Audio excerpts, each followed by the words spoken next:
Hello दोस्तों, class 12th 2023 के board exam के लिए हम हिंदी में पढ़ रहे थे कैकेयी का अनुताप, और उस चैप्टर के बारे में हमने डिटेल से पढ़ा है। फिर एक वीडियो में आपको एक पद्यांश का प्रश्नोत्तर बताया गया है। आज बचे हुए जितने भी पद्यांश हैं उनके बारे में हम डिटेल से पढ़ेंगे। अगर आपने चैप्टर की व्याख्या नहीं देखी है तो आप पहले चैप्टर को बहुत अच्छे से समझ लें। वीडियो जो है उसका लिंक डिस्क्रिप्शन बॉक्स में प्रोवाइड है, आप वहां से जा कर के देख सकते हैं। फिर जब आप पढ़ेंगे क्वेश्चन आंसर जो भी इसके, तो आपको लगेगा कि हाँ, जैसे कोई भी क्वेश्चन क्यों ना आए, हम बहुत आसानी से उसका जवाब दे सकते हैं। जैसे ये दिया गया है, नेक्स्ट जो पद्यांश है कि बैठी थी अचल तथापि असंख्य तरंगा, वह सिंही अब थी हा गोमुखी गंगा। हाँ जनकर ही मैंने न भरत को जाना, यह सुन ले तुमने स्वयं अभी यह माना। यह सच है तो फिर लौट चलो घर भैया, अपराधीन मैं हूँ तात तुम्हारी मैया। दुर्बलता का ही चिन्ह विशेष शपथ है, पर अबला जन के लिए कौन सा पथ है। यदि मैं उकसाई गई भरत से हूँ, तो पति समान ही स्वयं पुत्र भी खूँ। इसके बारे में डिटेल में हमने इसकी हिंदी पढ़ी है। तो अब इससे जो रिलेटेड क्वेश्चंस हैं उनको हम पहले समझते हैं। मैं फिर कह रहा हूँ, अगर आपने वीडियो वो नहीं देखा तो वहाँ से आप डिटेल में उसको पहले देख लें, ताकि जितने भी क्वेश्चन आंसर हैं ये सेकेंडरी हैं, आप इनको ऐसे ही जवाब दे सकते हैं। इससे पहला क्वेश्चन है कि पाठ का शीर्षक एवं रचयिता के नाम का उल्लेख कीजिए। अब पाठ का शीर्षक भी पूछ सकता है या संदर्भ पूछ सकता है। क्लियर? तो अगर पाठ का नाम दे तो पाठ का नाम लिखेंगे, पाठ का शीर्षक आता है तो शीर्षक लिखेंगे, संदर्भ आता तो संदर्भ लिखेंगे, हैं दोनों एक ही सब। तो पाठ का नाम या पाठ का शीर्षक कैकेयी का अनुताप है तथा रचयिता का नाम मैथिली शरण गुप्त है। क्लियर? क्वेश्चन दिया गया था, पाठ का शीर्षक एवं रचयिता के नाम का उल्लेख कीजिए। सेकंड क्वेश्चन है, घर लौट चलने के लिए कौन किससे आग्रह कर रहा।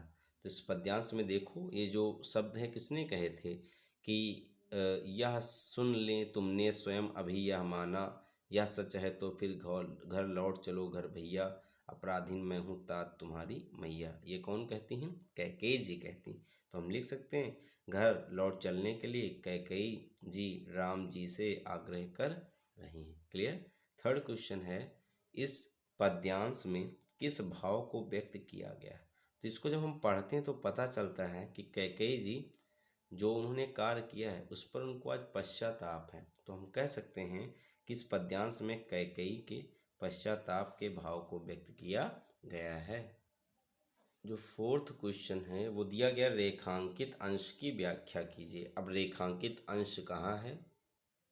तो ये रहा इसका रेखांकित अंश कि दुर्बलता का ही चिन्ह विशेष शपथ है, पर अबला जन के लिए कौन सा पथ है। तो इसमें क्या हुआ था पहले समझते हैं। कैकेयी जी ने ही तो कहा था कि अपनी बात को प्रमाणित करने के लिए मेरे पास कोई और रास्ता नहीं है, क्योंकि जो शपथ होती है वो दुर्बलता का ही प्रमाण होती है। तो क्या कहा? दुर्बलता का ही जो चिन्ह है वो शपथ होती है, अर्थात दुर्बल इंसान होता है वो अपनी बात को प्रमाणित करने के लिए शपथ खाता है, और मुझ जैसी अबला जन के लिए अब कोई और रास्ता शेष नहीं है। तो कैसे लिखेंगे कि कैकेयी जी भरत की सौगंध खाते हुए कहती हैं कि शपथ खाना यद्यपि व्यक्ति की कमजोरी का प्रमाण है, फिर भी मुझ अबला के लिए सौगंध खाकर अपनी बात को प्रमाणित करने के अतिरिक्त कोई उपाय नहीं है।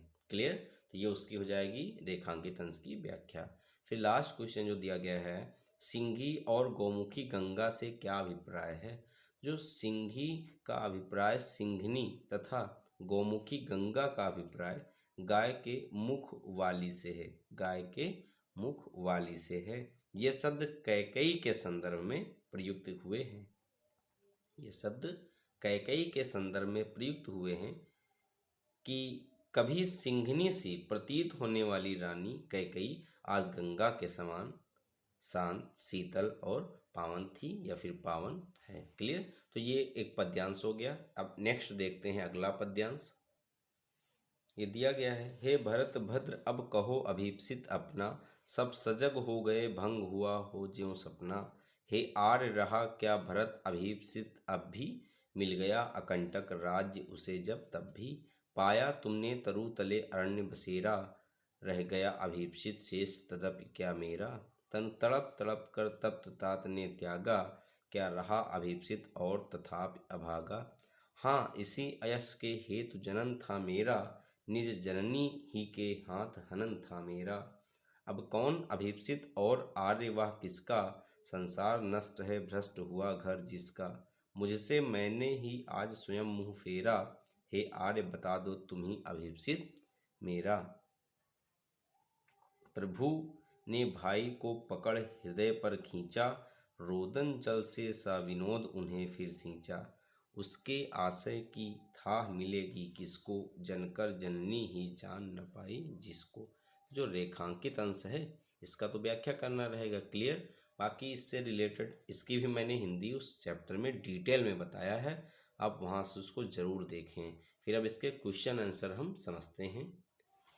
पहला क्वेश्चन है, उसके आशय की थाह मिलेगी किसको, यह कथन किसका है। तो ये बात कौन बोलता है भाई, हमने बताया है, आप यहाँ भी देख सकते हो कि उसके आशय की थाह मिलेगी किसको, जनकर जननी ही जान न पाए जिसको। इसके ऊपर की लाइन से पढ़ते हैं कि प्रभु ने भाई को पकड़ हृदय पर खींचा, रोदन जल से सा विनोद उन्हें फिर सींचा। और कहा उसके आशय की थाह मिलेगी किसको, जनकर जननी ही जान न पाई जिसको। तो ये वचन किसके हैं, प्रभु श्री राम जी के हैं। तो कह सकते हैं कि ये कौन कहता है, प्रभु श्री राम जी कहते हैं। तो पहला क्वेश्चन जो दिया गया है, उसके आशय की थाह मिलेगी किसको, यह कथन किसका है। तो उसके आशय की थाह मिलेगी किसको, यह कथन श्री राम जी का है। दूसरा प्रश्न दिया गया है, इस पद्यांश में कौन सा अलंकार है। तो आप देखिए ये जो लाइन दी गई है यहाँ पर दिया गया है, तन तड़प तड़प कर तप्त तात ने त्यागा। कौन सा वर्ण बार बार हो रहा है, ता जो वर्ण है वो आ रहा है और ता वर्ण की आवृत्ति हो रही बार बार, इसलिए यहाँ पर ये क्या हो जाएगा, अनुप्रास अलंकार हो जाएगा। और जो दूसरा दिया गया है, सब सजग हो गए भंग हुआ ज्यों सपना, क्या जैसे कोई सपना हो, जैसे के समान की तरह, सब किस में आता है, उपमा में आता है। तो आप इसमें लिख सकते हैं कि इस पद्यांश में कौन सा अलंकार है। तो ऐसे लिख सकते हैं, तनु तड़प तड़प कर तप्त तात ने त्यागा, डैश करके आप सीधे लिख सकते हैं कि अनुप्रास अलंकार। और जो दूसरी लाइन थी, सब सजग हो गए भंग हुआ ज्यों सपना, इसमें कौन सा, उपमा अलंकार। यहाँ पर आप अलंकार भी लिख देंगे, उपमा अलंकार। क्लियर। फिर रेखांकित अंश की व्याख्या कीजिए। रेखांकित अंश क्या था ये देखते हैं।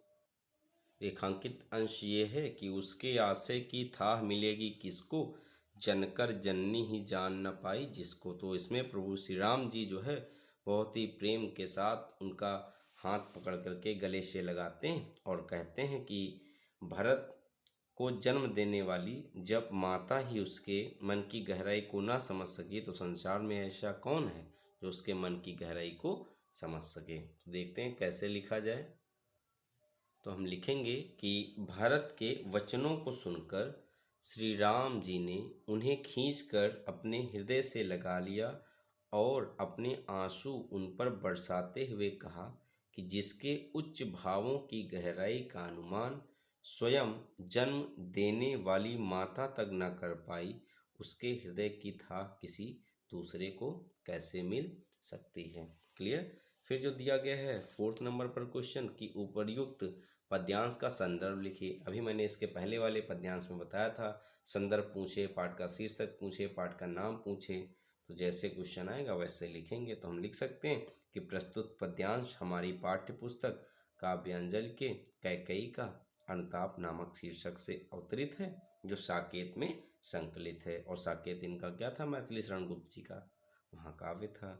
और इसके रचयिता राष्ट्रकवि मैथिली शरण गुप्त जी हैं। अगला क्वेश्चन है, निज जननी ही के हाथ हनन था मेरा, यह कथन किसका है। तो यह कथन किसका है ये देखिएगा, यहाँ पर लिखा है कि क्या रहा अभीप्सित और तथापि अभागा, क्या इस अभागे भरत की अभी कोई और इच्छा शेष होनी चाहिए। हाँ इसी अयस अर्थात इसी बदनामी के लिए तो मेरा जन्म हुआ था, और निज जननी ही के हाथ हनन था मेरा, कि अपनी ही माता के हाथों मेरी चारित्रिक हत्या हो जाएगी। तो ये कथन किसका है, भरत जी का है। तो जो क्वेश्चन दिया गया है, निज जननी ही के हाथ हनन था मेरा, यह कथन किसका है, तो निज जननी ही के हाथ हनन था मेरा, यह कथन भरत जी का है। इस तरीके से यह पाठ कंप्लीट होता है। और अब हम नेक्स्ट वीडियो में पढ़ेंगे पवन दूतिका, और उसके बारे में पहले डिटेल से जानेंगे, फिर उसके भी पद्यांश से रिलेटेड जितने भी क्वेश्चंस होंगे उसको हम जानेंगे। तो दोस्तों, अगर ये वीडियो आपको अच्छा लगा हो तो कमेंट्स बॉक्स में लिख करके ज़रूर बताइए कि आपको कितना समझ में आया है, और अपने दोस्तों को भी शेयर करें ताकि उनको भी इसका लाभ मिलता रहे। मिलते हैं हम लोग नेक्स्ट वीडियो में। Thank you.